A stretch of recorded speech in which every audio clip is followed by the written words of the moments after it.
So Annabelle and my job tonight is to tell the story of the recent politics of Frome and to describe what we'd call a really new alliance between citizens and politicians at a community level. And that will be followed, again, as Rowan says, by trying to link that in, or Susanna linking that in to something which is much more local to you because it comes from a couple of miles up the road in Queen's Park. So we're not going to spend a lot of time on the original story, if you like, the story of how we took power, partly because that's all in my book and you can buy that if you want, and I'm very happy to talk about that afterwards. But what we really wanted to talk about tonight was, we will cover that, but then we'll go on to sort of so what, so because the taking power in itself doesn't, isn't enough. So it's what we've tried to do with that. And then also, just before we start, I want to just say something about a bigger context, because what we feel is that, and probably most of the people in this room feel, is that we're faced with a widespread disillusionment with politics and a deep cynicism of the democratic process. And there's lots of problems with that, as fewer and fewer people worldwide are really engaging with democracy, because democracy, as we know it, doesn't work. So it's very dangerous in itself, I think, or we think, and we badly need to really re-engage people at a community level, to re-engage people in all sorts of ways if we are to tackle some of those great big macro issues, climate change and the collapse and end of capitalism that we face. So this is both a local and a global story. I mean, obviously what we're talking about is mostly the local, but we want you to have in the back of your mind that bigger picture as well. So let's first of all just introduce us a little bit. We've both lived in Frome for 30 years now, and we've been very involved in our community from the beginning. So for me it was through community arts, through carnival and celebrations and creative workshops and performance. And for me what I'm interested in is bringing people together of different ages and different parts of the community. And I've continued with that kind of interest in community building through going into sort of facilitating groups and also working with restorative practices, which are about dealing with conflict and harm as well, because I think that's a big part also of building community. And we've also been involved in the Transition Town movement right from its very beginnings, and at the moment I'm currently giving my attention to anti-fracking. And Frome is indeed frack-free. Is that what it says? Yeah. Declared by the council. When you come to Frome, you get little things on the outside of the town saying, "Welcome to frack-free Frome." Anyway, well, that's another story. But I've been involved in social justice now for 40 years, really. I started work in disability, in gardening, then disability, and then international politics of one sort or another, or international social justice work. And for me, one of the things that, I've mentioned this already, but I've been incredibly lucky at being able to combine local and global. So in Frome, I've been involved in all sorts of environmental groups and so on, at the same time as working with agencies that are working in Africa, and more recently I've worked with Comic Relief, particularly on their climate change programme and so on. So I've had that mixture for many years. Which has been incredibly valuable to me, to be able to do both of those things and have the depth as well as the scale. So where we come from is a rural market town, 27,000 people. It's probably typical of a lot of those kind of towns where in the 70s the manufacturing industries started to decline and then closed down, and then in Frome it's been reinvented with creative industries and small businesses and a lot of independent shops we have. And it's now a relatively wealthy town, but it's also has areas of real poverty, and some of those are areas of the highest deprivation in the whole of the country. But what Frome does have, it seems to have always had, but it seems to be growing, is a wealth of community groups and cultural activities going on across the town. And Frome also has a town council. And there are 10,000 parish councils in the country, or slightly over, 10,600 and something. And in about 60% of those, there are no elections, because there simply aren't enough people who want to stand. And even where there are enough people, no, I mean, even worse than that in a sense, in many of them, they can't even find enough people to bring in to serve on those councils. And there's all sorts of reasons for that, which we'll come to later. But I think one of the things I want you to get a sense of, and it'll come through with Queen's Park as well, is that there are a few town councils, town and parish councils, who are really doing stuff. The vast majority aren't.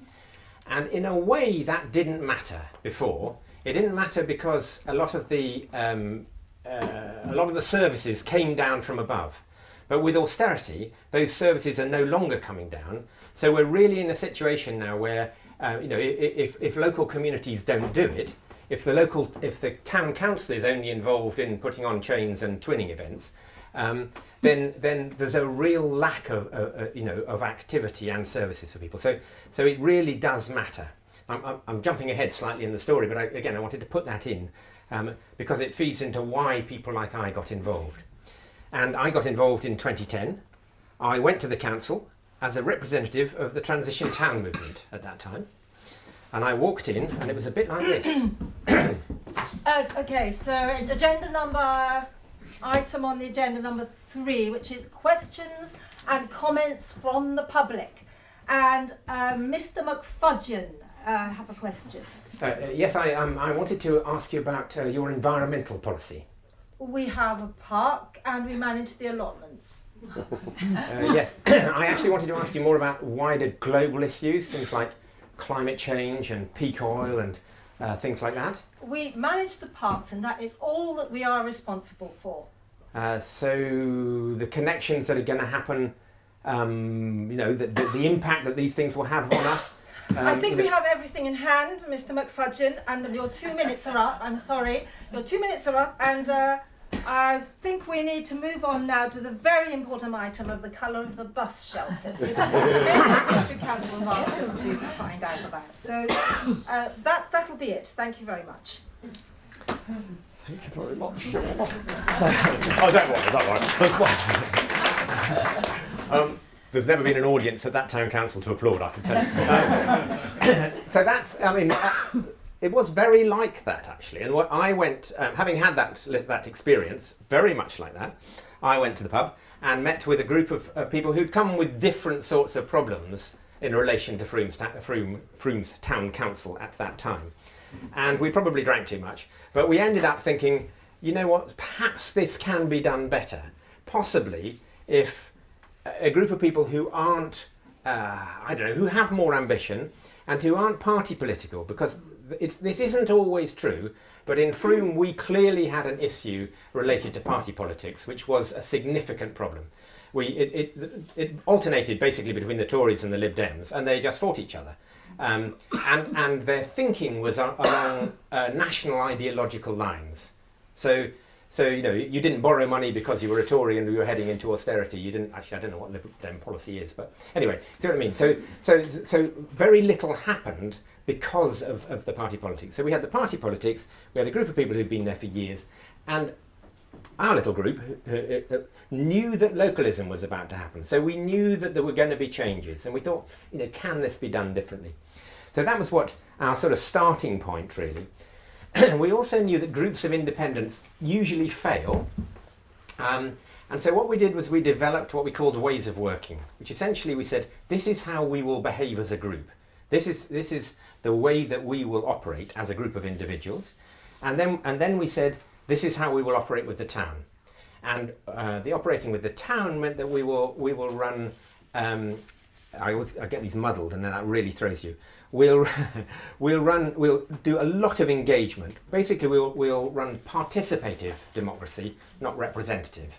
See what I mean? So that we'll have a continuous process of consultation and engagement, rather than you vote for us, trust us, and then in 4 years we'll stand again, which is the norm.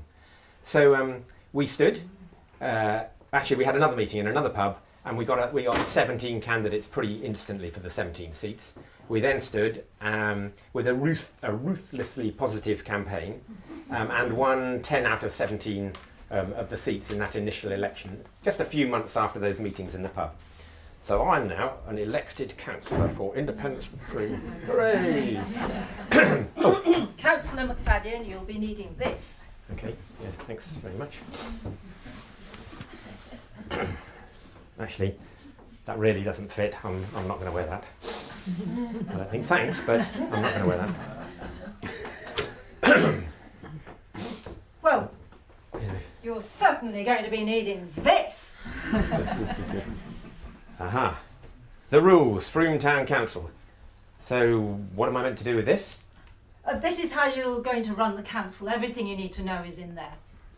And we have to do all this? Well, every other council in the country does. So, what sort of things in here then? People will only have 2 minutes to speak at meetings. So how are we meant to know what what's going on? How are we ever meant to know what people actually think? No. We'll have that one. Let me try another one. Let's see. The annual meeting will agree the accounts. But, yeah, well, I can see, it's public money. I can see we're going to have to do that. That makes sense. We'll keep that one. The first item on the agenda on the first meeting of the new council elects members to each committee. What's a member? You are. I'm a member. I thought I was a councillor. A councillor is a member. Oh, great. Okay. Plain English. Great. The first item on the agenda of the first meeting of the new council elects members to each committee. So you don't know what the committees are. You don't know what you're going to stand for. You don't know what... No. Oh. Hang on, I'm getting rid of that. You can't do this. This is an outrage.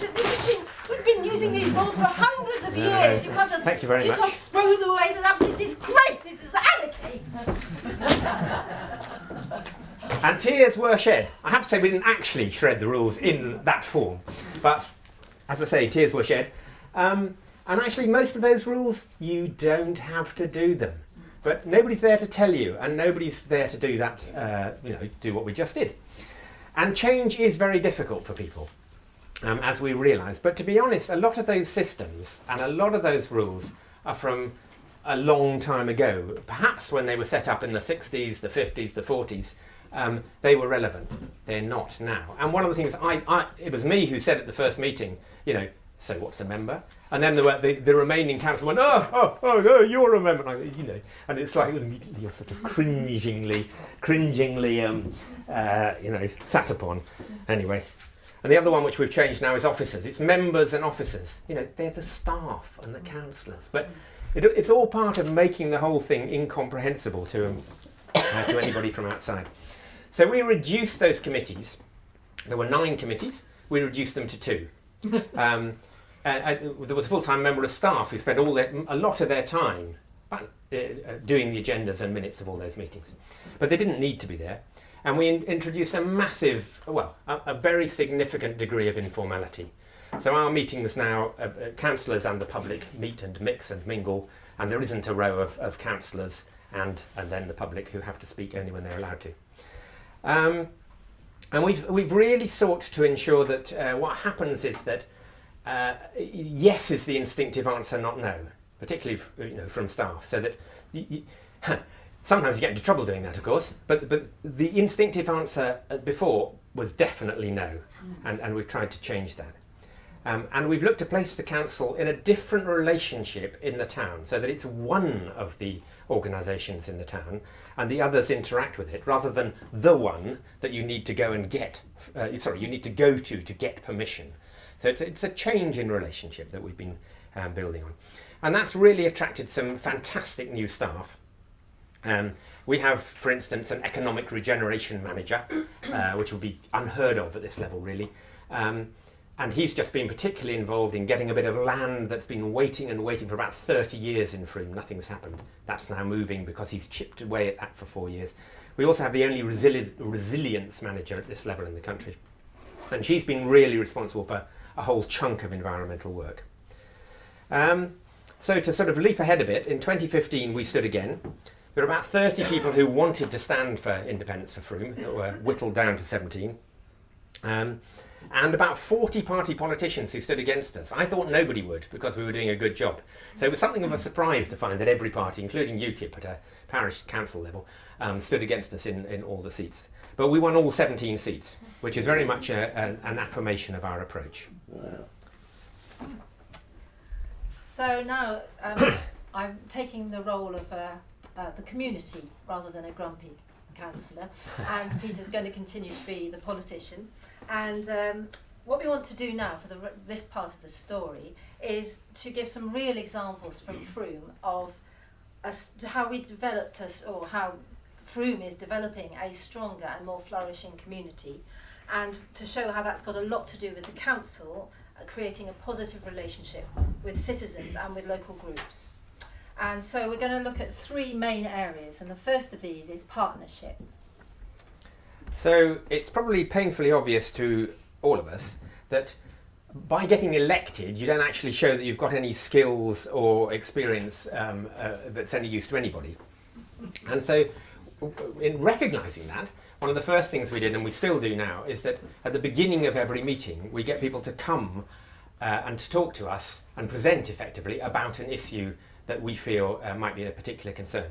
And one of the very early ones of those is that we recognised that there was something going on around poverty as a result of austerity in Frome that we, as a group of councillors, didn't really have didn't have our head around how serious or otherwise that might be.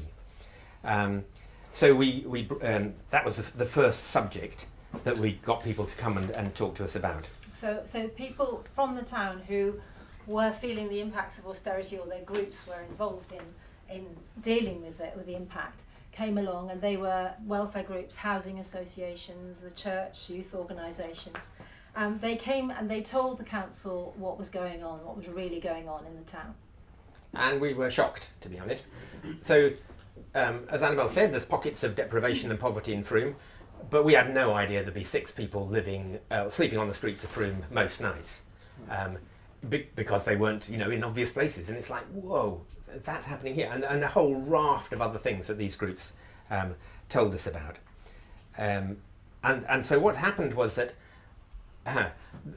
we sort of supported the key individuals from those groups to come together, gave them a little bit of initial funding and some support to get going, and also helped them to access further funds. And that was the role of the council in this. And one of those organisations was Fair Frome, which was an organisation campaigning on poverty and running the food bank. And they were helped to set up by the council, but they are now completely independent, but they work together as well. And Fair Frome has also had some spin-offs. One of them is the community fridge, which was the first in the country, which redistributes fresh produce, and currently there's about 4,000 items a month going in there. And another of those spin-offs is Fair Housing for Frome, which is looking at all kinds of housing issues, including homelessness and fair rents. Yeah, so that no, it doesn't matter. I was going to say the 4,000. The food banks don't normally deal in fresh food. So the community fridge is very much about enabling a way that fresh food. So that's partly stuff that comes from shops, and then it's also things from the allotments that are coming through. And as Annabelle says, now there's about 4,000 items coming in and out of that every month. So that's an example of trying to change the whole relationship. It's about listening, properly listening, and then the council responding and catalysing something to happen, which is then owned by the council. Owned by the people. Owned by the people. Thank you very much. It's a good job you're there. I was just testing, actually, yeah. We were waiting to see if anybody else got in quicker than Annabelle. Yeah. Owned by the people. Thank you, darling. And we are together, by the way. I can call it darling. Actually, there's one little example I wanted to give of this. This really working really well with the council is I went to a community meeting which was looking at campaigning to put pressure on the county council to divest from using fossil fuels, basically, to take their investments out of fossil fuels. And we were very much supported by the council. They gave us a member of staff to work with us to coordinate everything. We had a space. They gave their expertise wherever was needed, and because it's part of the strategy anyway, the whole kind of one planet living, that was kind of made sense for them, and it made sense for us as well. And from a council point of view, obviously you get a bunch of energised, excited, involved, community who want to take something forward. And if you've got relatively few of your own resources. How else can you do these things? So the second area we want to cover of these three is around engagement and participation. We really wanted to engage with the community, a part of that community strategy. If you go all the way back to the beginning of this story, what I was saying is we'll work out how we work as a group, but then this is how we're going to work with you lot, if you like, with the people. And so we really wanted that to be central to what we did. And we pinched an idea from Podemos, the Spanish political party, who use these things which they call circles, where they're getting significant groups of people together to inform their strategy. And in four initial areas, which were around what we do in the town centre, what we do around sports strategy, what we do with art strategy, and what we do with well-being. You don't need to remember those, I'm not going to test you. But there were these four areas where we knew we didn't have strategy really, and we knew there was expertise out in the community. We held these panel meetings, which were short. In each case, what we said was going to be just 3 meetings of 2 hours each. They'll be really well facilitated, and they will lead to, or if you produce strategy, we will adopt it. And where we held those was out in the community. So in the case of the sports meetings, they were held in the football club, the rugby club, the cricket club. So it's going to those people, because however friendly we are, you're never going to get 100 people to come to a council chamber and tell you what they want. Or that was our experience. So as a member of the community who was interested in some of those areas, I went to the well-being panel and the arts panel, and I found it was a really good way to sort of share with other people, to kind of build relationships and network and find out what was going on in those particular areas, so that we could work together and we could collaborate on projects. And what's more, we knew that we could make recommendations to the council that they would follow through. So we were able to prioritise for them in a way, and then pass that back. So a key element that came out of the well-being was that there was a need for somebody to sort of look at the strategy of well-being in Frome, a senior member of staff who could not just work at a project level, but try and bring in money and support, not from these higher levels of council which kind of don't exist anymore, but sideways from other organisations and funders. And so we took that up and appointed the person, and then are working back with the key members of that panel to manage that person. So what that's about is the community it's the council really engaging the community to develop strategy, and then us as a council taking that on. So it's a slightly different model from last time. And a second example of that is our commitment to the engagement and participation is around people's budgeting, what's sometimes called participatory budgeting. But people's budgeting, as we've called it, we feel is a really important thing to do as well, to get better decisions and to involve the people. So one of those events I went to, which was around distributing funds to community groups, and that was something which is normally done by the council. On this occasion, there were 100 members of the public there. There were 20 groups who were looking for funds. Anyone over the age of 10 could vote, which is quite unusual. So there were some 10-year-olds there actually voting. There was a £40,000 fund, and which had to be, so out of those 20 groups, some people would have a share of it and some people wouldn't. And for me, it wasn't just about the distribution of the funds, it was kind of what the event itself did for me and other people. Because firstly, hearing about all these amazing, worthwhile community initiatives, from dealing with housing issues to a cycle path to a lantern procession, things that really showed the commitment and creativity of people in the community, and people who really wanted to make Frome a great place to live. And so that was really heartening and very connecting, I'd say. And then secondly, there was a feeling that in choosing, when you went to choose the projects that get the funding, it was a really serious matter. People had invested a lot in these projects and wanting to see them happen, and it mattered.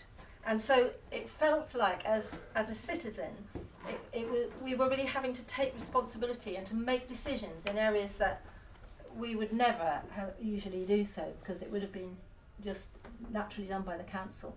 So it certainly affected me in that kind of a way, as a citizen, to feel like my responsibility. And we're in the process of running a second of those events now, and I hope that that'll continue. Because these grants decisions were previously made by a small group of people in a room, and it's been fascinating to see that process take place. And then we've extended that into other bits of work too. On one of the people's budgeting events last year, over 2,000 people voted. And the key thing about that was that the decision is binding. I mean, their decision is binding. It's a bit like Brexit, but with people properly informed. But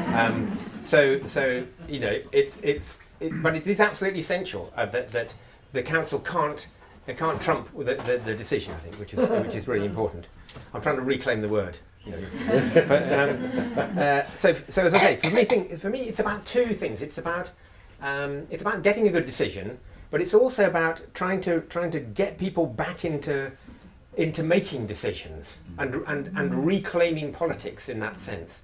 Because this isn't politics in the national it's not politics in terms of Labour, Tory, but it's absolutely definitely politics in the sense of understanding issues that might affect you and lobbying and discussing and that sort of way. So for me, this is really about giving people an experience in evidence-led decision making, which again is something we seem to have lost somewhere in the way that we do things, which for me is bonkers.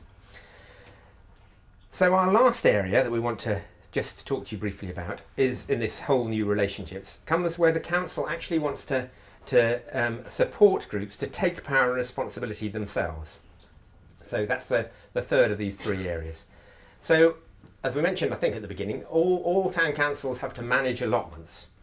And this is something that actually happened from that little world. Councillor Macfadyen, I'm from the Allotment Society. We have some very important matters to raise with you.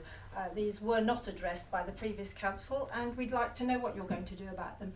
Firstly, we have a waiting list of 100. That's 100 people waiting for allotments, some of them for more than 10 years. Secondly, the rent that comes from the allotments goes to you directly, to the council. Now, that we don't have any funds ourselves, and it's very awkward and difficult getting funds out of you for small items. And which brings me to my final point, which is that we need some new water tanks. So could we have £200? So, thank you for coming to see me. And there's a couple of things I want to say to you. I'm going to park the water tanks for a moment, but I will come back to them, I promise. So, as a council, we knew about the waiting list, and it's something which we're very keen to address. And so we've accessed some funds that we could put into buying some land. And we have a thought and have identified some land so where we could buy enough land for 100 allotments just like that. Well, that would eliminate the waiting list immediately. Yeah. So, and our second thought is that actually, at the same time, perhaps we could give you the running of the Allotment Society completely. So you then collect the money, including the £2,000 a year that you'd get from the new allotments, and then you manage that and you make the decisions that you want around your spending. Just a minute. We would take all of the rent from the allotments and we would be able to make decisions on what the money was spent on. Correct. So we could buy the water tanks immediately. Correct. Oh. Well, this is rather a lot to take in, Mr. Macfadyen. I think I'll have to take it back to my committee. But I do think they may be pleasantly surprised. Good. Thank you. My pleasure. So we've covered 3 different areas really of the ways, and there are others, but those are the key ones that we worked out really of trying to get a different and meaningful relationship between the council and the people. As I say, there could have been more. But the other thing, as we draw to a close, really, I just want to point out is that what this is underpinned by is a core of doing things locally and thinking globally. I want to go back to that, briefly, because there's a recognition in Frome that those big issues, whatever the earlier council might have thought, that those big issues are around. And so the council's now responded very much to those initial concerns that I brought up, those initial environmental concerns. So One Planet Living is at the core of our strategy and of our neighbourhood plan. For example, we've adopted carbon targets or zero carbon targets for 2046 and a range of other environmental policy initiatives. So the carbon targets, you might think, what is a parish council doing having carbon targets? But actually it's already been really, really useful in driving other things that we're doing and has helped to put Frome on the map in that way. We chose 2046 because it's 4 years quicker than Bristol, incidentally. But anyway. What that all links back to is the original rules and ambitions. Some of those things that we were saying at the beginning, and the original rules, is that they just stifle ambition. And what we've been able to do is to try and enhance ambition, and as I say, to be saying yes rather than no wherever we can. So, I mean, my feeling is that this lowest level of democracy has got to function better. Again, looking back to what I said before, it's kind of like there is no choice. We've got to get in people more engaged, because what's happening above us is this vacuum of, in our case, the district and the county. I know you don't have that so much here if you live in London, but there's nothing happening in the middle, and then the top end's just doing Brexit. So essentially, if we don't do it, it's not going to happen. So we've got to get people involved in the kinds of ways that Annabelle and I have described over the last, whatever it is, half an hour-ish. So what we hope that we have shown, to some extent, is a community where people are rediscovering citizenship. And they are becoming involved in decisions that affect them, they're taking action in their community, and there is a growing sense of social solidarity and connectivity. Now, George Monbiot says that this participatory culture isn't just helping to revive political life, it is political life. And politics with a small p maybe, but nonetheless politics. And with a town council that's of the people and taking a supportive and facilitative role in this participatory culture, we feel that it can really flourish. So, another word from you? No. That's it.